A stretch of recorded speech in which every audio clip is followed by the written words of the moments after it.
کبھی کبھی یہ محسوس ہوتا ہے کہ مریم نواز شریف کو اپنے آپ کو عثمان بزدار ثابت نہ کرنے کے لیے بڑی اسٹرگل کرنی پڑی۔ کل مریم نواز شریف نے جو کچھ کیا اس کے اوپر پورے پنجاب کی عوام کا یہ مطالبہ ہے کہ مریم نواز شریف پورے پنجاب سے اور ان ڈاکٹر صاحب سے معافی مانگے۔ شکر کریں میں آپ کو اریسٹ نہیں کرا۔ وہ معزز ایم ایس میو ہاسپٹل جو کہ انتہائی شریف اور ایک پڑھے لکھے آدمی ہیں اور ایک طویل کیریئر رکھتے ہیں، ان کے مقام و مرتبے کا مریم نواز شریف کو بھرپور اندازہ ہونا چاہیے اس بات سے کہ مریم نواز شریف نے ایک زمانے میں میڈیکل کالج میں داخلے کے لیے اپلائی کیا تھا، ان کو ایڈمیشن نہیں ملا تھا، اور ان کو اس بات کا بخوبی ادراک ہونا چاہیے کہ میڈیکل انسٹیٹیوشن کے اندر جانا، وہاں پہ پڑھنا، تعلیم مکمل کرنا ایک بہت بڑی بات ہوتی ہے۔ مریم نواز شریف صاحبہ وہاں پر پوچھ رہی ہیں کہ آپ کو ایم ایس کس نے لگایا؟ آپ کو کس نے رکھا ہوا ہے یہاں پہ؟ The guy needs to be fired. آپ کو بالکل بتا دیں کہ ان کو ایم ایس کس نے لگایا۔ اس سے پہلے اگر کوئی آپ سے پوچھ لے کہ آپ کو سی ایم کس نے لگایا، شاہی خاندان سے تعلق ہونے کے علاوہ آپ کا کیا میرٹ تھا؟ آپ کو تو اس بار یہ میرٹ بھی نہیں ہے کہ آپ کو ووٹ ملے ہوں یا آپ بہت کوئی عوامی حمایت سے آئی ہوں۔ آپ عوامی حمایت بھی آپ کے پاس نہیں ہے، ووٹس بھی آپ کے پاس نہیں ہے، فارم 45 بھی آپ کے پاس نہیں ہے، اس کے باوجود آپ اس عہدے کے اوپر فائز ہیں اور آپ اس طرح سے لوگوں کی تصدیق کرتی پھر رہی ہیں کہ آپ کو ایم ایس کس نے لگایا۔ تو اس بات کا جواب یہ کہ ایم ایس بھی آپ کی حکومت نے لگایا ہے، کوئی پچھلی حکومت کا لگایا ہوا نہیں ہے۔ آپ کے دائیں بائیں کھڑے ہوئے جو سیکرٹری ہیلتھ ہے، یہ آپ ان سے پوچھیں کہ آپ نے ان کو ایم ایس کیوں لگایا۔ آپ کے جو برابر میں کھڑے ہوئے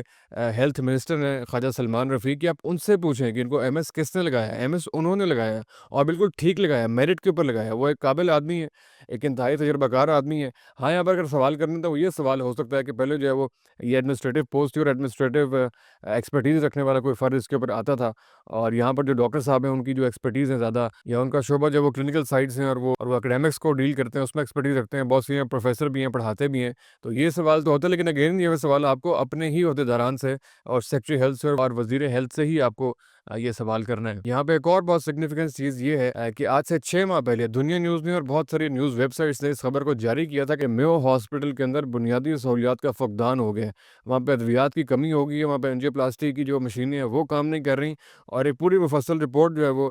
شائع ہوئی تھی، اور اس کے اوپر جو مسلم لیگ نون کے دانشور ہیں وہ بہت ساری بھبتیاں کس رہے تھے کہ یہ پی ٹی آئی کا پروپیگنڈا ہے، اور تو اب ذرا وہ سارے احباب جواب دیں کہ اگر یہ سب کچھ پروپیگنڈا تھا اور اس میں کوئی حقیقت نہیں تھی تو پھر ایم ایس کو فارغ کیوں کرنا پڑا آپ کو؟ اور وہ ایم ایس جنہوں نے 2 مہینے پہلے خود ریزائن پیش کر دیا تھا اور یہ گزارش کی تھی آپ کی خدمت میں کہ ان کو اس پوسٹ سے الگ کر دیا جائے، وہ اس پوسٹ کو جاری نہیں رکھنا چاہتے۔ آپ نے ایک فارمل وے کے اندر ایک عزت دار طریقے سے ایک عزت دار شخص کو نہیں جانے دیا، اور یوں بھرے مجمع کے اندر نہ تجربہ کار وزیر اعلیٰ جو ہیں وہ ان کو ہیوملیٹ کرنے کی کوشش کر رہی ہیں، اور وہاں پہ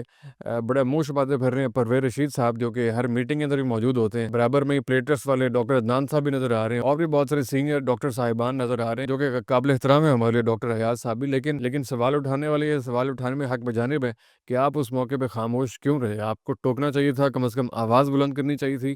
کم از کم ڈس پلیئر کا مظاہرہ کرنا چاہیے تھا، ناپسندیدگی کا مظاہرہ کرنا چاہیے تھا کہ یہ کوئی طریقہ نہیں ہے ایک سینئر پروفیسر سے، ایک سینئر ڈاکٹر سے بات کرنے کا، لیکن اس موقع پر کوئی بھی نہیں بولا، اور یہ بدمزگی جو ہے وہ پیدا ہوئی۔ اور یہ آپ کے سامنے کبھی 6 ماہ پہلے کی رپورٹ کا ذکر کیا ہے کہ وہاں پہ بنیادی سہولیات کے فقدان کی بھی نشاندہی کی جا رہی تھی۔ اسی رپورٹ کی اگر آپ مزید گہرائی میں جائیں تو ہاسپٹل کی انتظامیہ نے پنجاب گورنمنٹ سے 3 ارب روپے کا تقاضا کیا ہوا تھا کہ ہمیں ان پیسوں کی بڑی اشد ضرورت ہے، یہ بڑی ارجنٹ میٹر ہے، عوام کی صحت کا، ان کی زندگیوں کا معاملہ ہے، اور یہ پیسے پرووائڈ ہونے چاہیے تھے۔ پنجاب گورنمنٹ نے یہ پیسے پرووائڈ نہیں کیے، اور پنجاب گورنمنٹ کا ایکسکیوز اگر یہ کہ پیسے نہیں ہیں تو پھر یہ سوال ان سے ضرور کیا جائے گا کہ ابھی جو پچھلے ہفتے ہم نے ایک بہت بڑی میسو کیمپین دیکھی ہے 1 سال مکمل ہونے پہ محترمہ مریم نواز شریف صاحبہ کی، اس کے پیسے کہاں سے آئے تھے؟ 1 بلین روپیز کی وہ پوری کی پوری ایڈورٹیزمنٹ کیمپین ہے، مریم نواز شریف صاحبہ کے گھر سے لے کے ان کے دفتر تک ہر کھمبے کے اوپر فلیکس لگا ہوا ہے، ہر بڑا بل بورڈ جو ہے مریم نواز شریف کی تصویروں سے جگمگا رہا ہے، اور پورے لاہور کے اندر جو ہے وہ فلیکسز ہی فلیکسز۔ آپ ٹی وی اٹھائیں وہاں پہ پنجاب گورنمنٹ کے اشتہار، آپ اخبار کھولیں وہاں پنجاب گورنمنٹ کے اشتہار،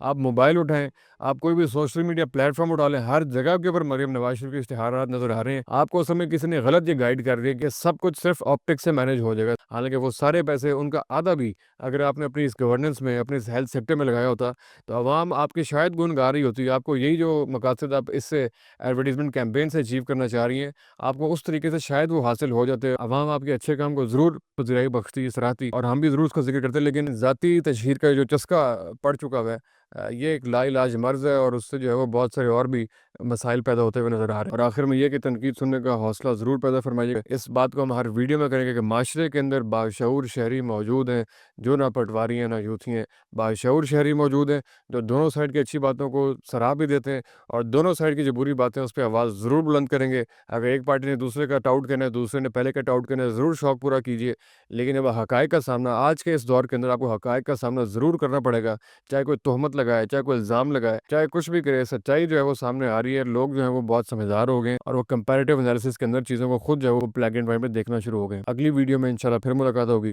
خیال رکھیے۔